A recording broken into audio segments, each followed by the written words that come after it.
За сайн байцгаана уу? Arsenal функцийн графикийг болон босоо ихтэй тэнцвүүдийг олохыг 3 дахь хичээлдээ яах нь. Эхлэе. За бид нар тэнд бол y тэнцвүү x-тэй нэмэх нь 2-ыг хуваах нь 5-аас 1 гэсэн функцийн босоо ихтэй тэнцвүүд болоод графикийг байгуулаа уран функцийг олоорой гэсэн юм. Тэгэхээр өмнөх жишээнд юугаар ялгаатай вэ гэх юм бол уран функцийг олоорой гэж тий. За төмөрөө тодорхойлох мужийн аа тийм. Тэгэхээр тодорхойлох мужид түмэн тодорхой хуваар яах нь тэгтээ тэнцэж байгаа тэр зэгүүдийг ойлгож хайна гэсэн үг тийм. Тэгэхээр тодорхой хуваар нь 5-аас 1 гэсэн. Тэгэхээр x нь 5-таа яах нь тэнцэхгүй байх хэрэгтэй. 5-таа тэнцчих юм бол тодорхой хуваар яах нь тэгтээ тэнцэж чинь тийм ээ.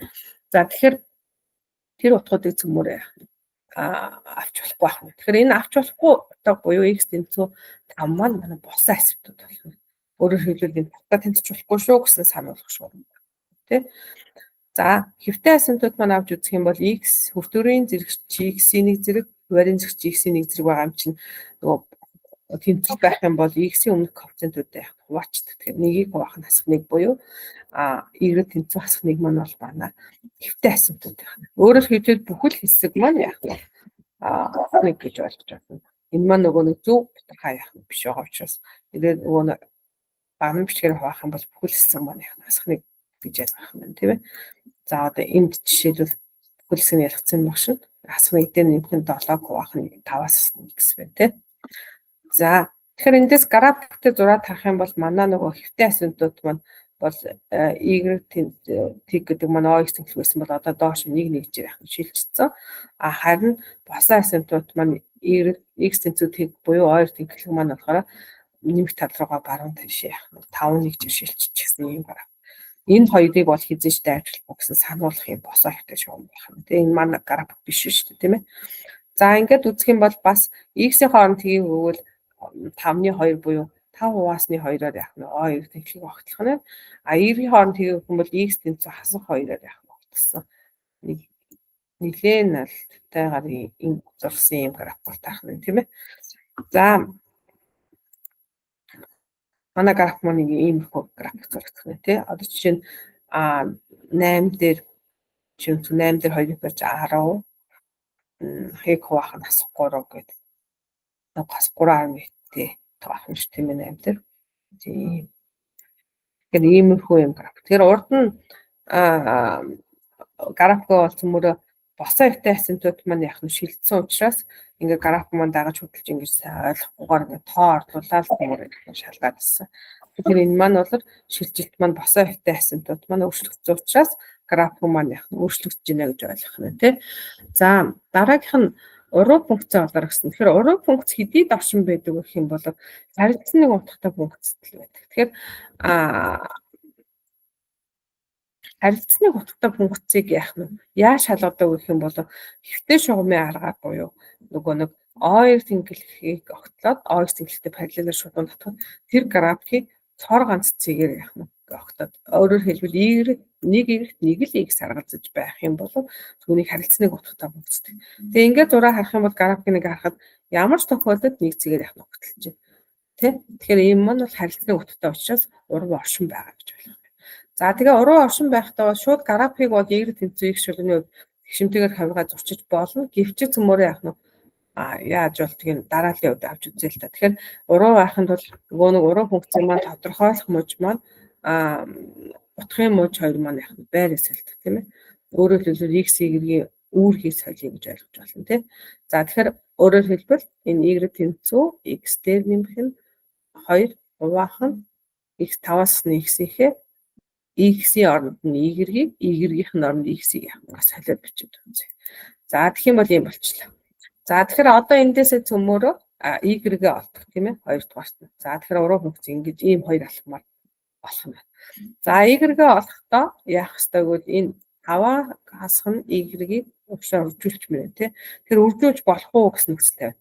За энэ үржүүлж болно. Яагаад гэвэл цөмөрийн тодорхой босоо асимтууд маань x тэнцүү 5 гэдэг маань одоо манай уруу функц дээр бол y тэнцүү 5 буюу манай босоо асимтууд болж байгаа учраас нөгөө үржүүлж явах болох нь байна.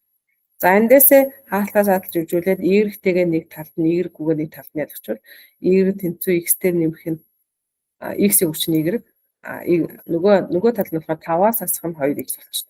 За эндээс y-гээ хаалтнаас гаргаад олчихвол x тэнцүү y тэнцүү 5x 5-аас хасна 2x-ийг хуваах нь x-тэй нэг. Энэ бас хаанаас гардаг вэ? Энэ нөгөө манай юуны y тэнцүү хасах нэг гэсэн хэвтэй асимптот манаас яах вэ? Нөгөө үүргээ солилцож учраас гараад ирж байна тийм ээ. За тэгэхээр ингээ манай уруу функц маань бол яах нь ийм бол таах нь. За эндээс уруу функц маань босоо хэвтэй асимптот маань бол яах нь манай уруу функцийн юу босоо асимптот болж байгаагаар хэлж байгаа. Манай харин босоо асимптот маань уруу функцийн маань яах нь хэвтэй асимптот маань яах нь болж урж байгаагаас ажиглаж байгаа гэж найдаж чинь тийм. За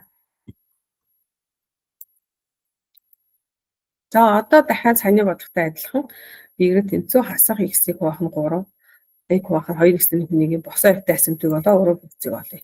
За тэгэхээр бутгаа хоёр тэгтээ тэнцэхгүй гэхээр x нь яах нь хасах 2 нэгтэй тэнцэхгүй. Тэгэхээр x тэнцүү хасах 2 нэг манай босоо асимптот хөвтөр хоёрын 2 зэрэг маань тэнцүү байгаа учраас хас нэгийг 2 хуваагаад хэвтэй асимптот маань болохоор y тэнцүү хасах 2 нэг байх нь. За өнийгээ улсаа яах нь бүхэл хэсгийг ялгахчвал одоо манай хэвтэй асимптот маань бол юм харагдчихэв тий. Босоо асимптот маань бол харагдчихэв тий.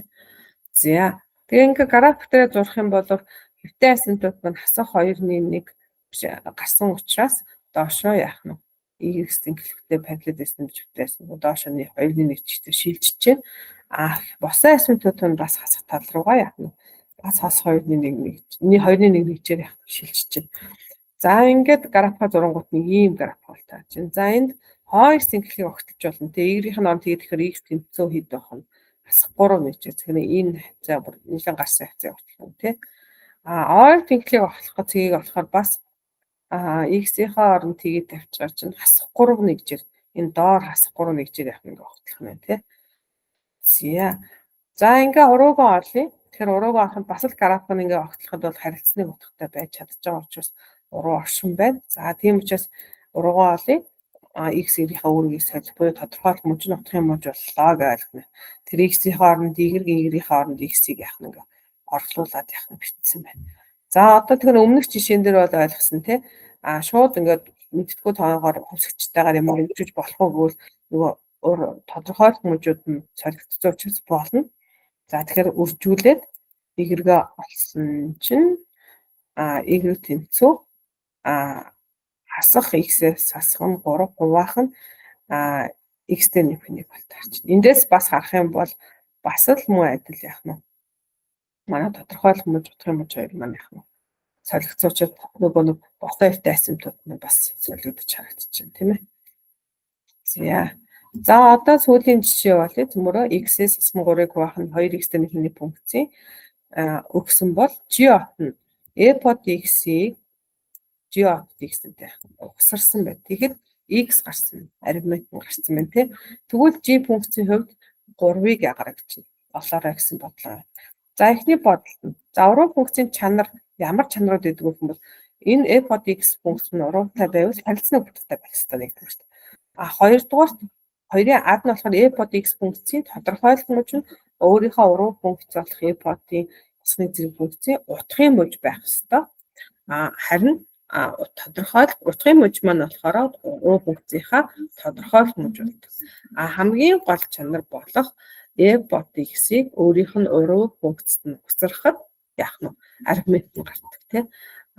Харин уруу функцийн e под x угсрахад бас x маань яах нь гардаг. Энэ чанарыг ашиглав. За тэгэхээр энэ чанарыг харах юм бол энэ g от x нь e под x-ийг g от x-ийг угсарсан gx гарсан байна тийм. Тэгэхээр энэ 3 дугаар чанарыг ажиглаад адилхан байгаа. За тэгвэл дөрөвдүгээрт нь бол бас уруу функцийн ямар шинжилгээтэй бол y тэнцүү x шулууны хувьд яг тэг шимттэй байдаг. Энэ уруу функц болов үндсэн функц байна. Тэгэхээр би өмнөх жишээнүүдэд тайлбарлаад ирсэн шүү дээ. Энэ яг бүдээхэн багсаж байгаа. Нөгөө нэг график нь болохоор шууд байгуулчихсан гэсэн. Тэгэхээр график нь бол нэгнийх нь график байгуулсан байхад y тэнцүү x шулууны хувьд тэг шимттэй угаал уруу функцийн график байгуулчих болох юм шүү дээ, тийм ээ.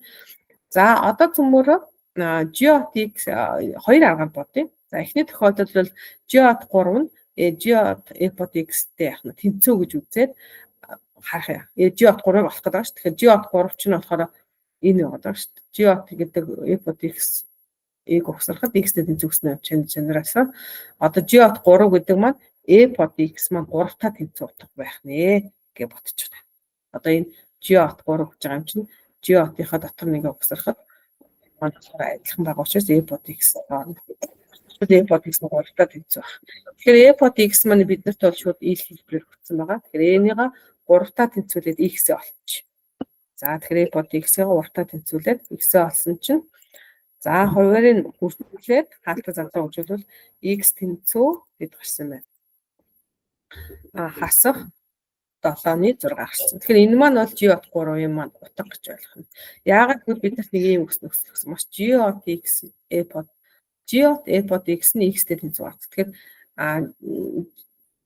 x маань хэд дөнгөсөн хэд 7-6 гарч чам G-от 3 маань 7-6-тай явах тэнцүү байна.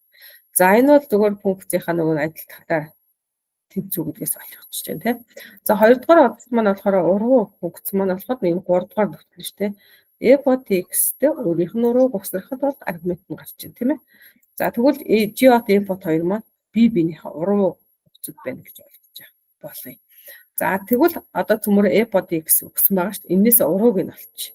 За ургуу олохын тулд y-ийн оронд x-ийн оронд y тавьж. Тэгэхээр e-pod x маань y гэж ойлгоод энэний оронд явах нь x-ийг тавилаа. Харин x-үүдийнх нь оронд явах нь y-ийг орлуулад x-ийг өржүүлээд задлаад y-тэй нэг талд нь x-тэй нэг талд нь ялгангууд y тэнцүү буюу ургуу функц нь хасах x-ийг хасах нь 3, угаах нь 2x-тэй хэмээх гарчлаа.